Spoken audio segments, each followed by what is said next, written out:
விடியல் தந்தாரா ஸ்டாலின் 2021 2026 வரை 15க்கும் மேல நலத்திட்டங்களை கொண்டு வந்திருக்காரு.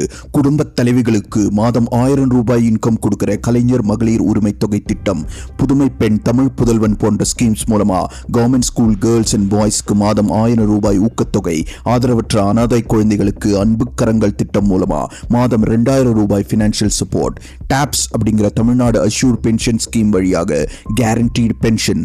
இது மட்டும் இல்லாம இன்டைரக்டா மகளிர் விடியல் பயணம் திட்டம் மூலமா பெண்களுக்கு ஃப்ரீ பஸ் டிராவல், இன்னுயிர் காப்போம் திட்டம் மூலமா ஆக்சிடென்ட் கேஸுகளுக்கு ஃப்ரீ எமர்ஜென்சி ட்ரீட்மெண்ட், மக்களை தேடி மருத்துவம் மூலமா கிரானிக் பேஷண்ட்ஸ்க்கு வீடு தேடி மருத்துவம், கலைஞர் சென்டினரி சூப்பர் ஸ்பெஷாலிட்டி ஹாஸ்பிட்டல்ல ஃப்ரீ ட்ரீட்மெண்ட், இல்லம் தேடி கல்வி மூலமா ஃப்ரீ டியூஷன், உலகம் உங்கள் கையில் திட்டம் மூலமா ஃப்ரீ லேப்டாப், நான் முதல்வன் திட்டம் மூலமா free skill and carrier development coaching, working பெண்களுக்கு ஹாஸ்டல் வசதி, கலைஞர் ஸ்போர்ட்ஸ் கிட், நலத்திட்டங்களை எக்ஸ்பிளைன் பண்ண உங்களுடன் ஸ்டாலின் கேம்ப் மற்றும் நம்ம அரசு வாட்ஸ்அப் சர்வீஸ்னு ஏகப்பட்ட திட்டங்களை கொண்டு வந்திருக்காரு. ஆனா இந்த மாதிரி திட்டங்கள்னால என்னதான் வருட வருவாய் 2 லட்சம் கோடியிலிருந்து 3 லட்சம் கோடியா உயர்ந்திருந்தாலும் தமிழ்நாடோட மொத்த கடன் 5.5 லட்சம் கோடியிலிருந்து 9.5 லட்சம் கோடியா இருக்கு. சோ வருவாயை விட செலவு அதிகமா இருக்கு. அது மட்டும் இல்ல, இந்தியாலேயே 3வது இடத்துல 31 லட்சம் கோடி ஜிடிபி உருவாக்குற தமிழ்நாட்டில் இன்ஃப்ராஸ்ட்ரக்சர்ல சொல்லும்படியா பெரிய மாற்றங்களோ புதிய ப்ராஜெக்ட்ஸோ எதுவும் கொண்டு வரப்படல.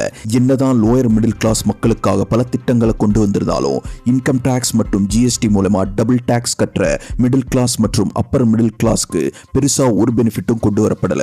ஸ்கூல் ஃபீஸ்ல இருந்து ஃபியூவல் பிரைஸ் வர எல்லாமே அதிகமாக தான் இருக்கு.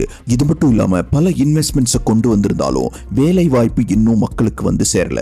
ஏன்னா இந்த இன்வெஸ்ட்மெண்ட்ஸ் எல்லாமே பல வருஷங்களுக்கான ஒப்பந்தம், இமீடியட்டா ரெக்ரூட்மெண்ட் நடக்காது. அதனால வேலை வாய்ப்பு தாமதமாகுது. எம்எஸ்எம்இ போன்ற சிறு குறு தொழில் செய்யற ஃபேக்டரிஸ்க்கு எலக்ட்ரிசிட்டி மற்றும் வோல்டேஜ் ப்ராப்ளம் அதிகமா இருந்ததுனால ப்ராஃபிட் கம்மியாகி பெரிய growth இல்லாம இருந்ததா சொல்லப்படுது. அதனால சிஎம் ஸ்டாலின் அவர்களோட 5 வருஷ ஆட்சியில பல நலத்திட்டங்களை கொண்டு வந்திருக்காங்க அப்படிங்கிறதுலயும், ஜிடிபி பல மடங்கு உயர்ந்திருக்கு அப்படிங்கிறதுலயும், பல இன்வெஸ்ட்மெண்ட்ஸ் கொண்டு வந்திருக்காரு அப்படிங்கிறதுலயும் எந்த சந்தேகமும் இல்லை.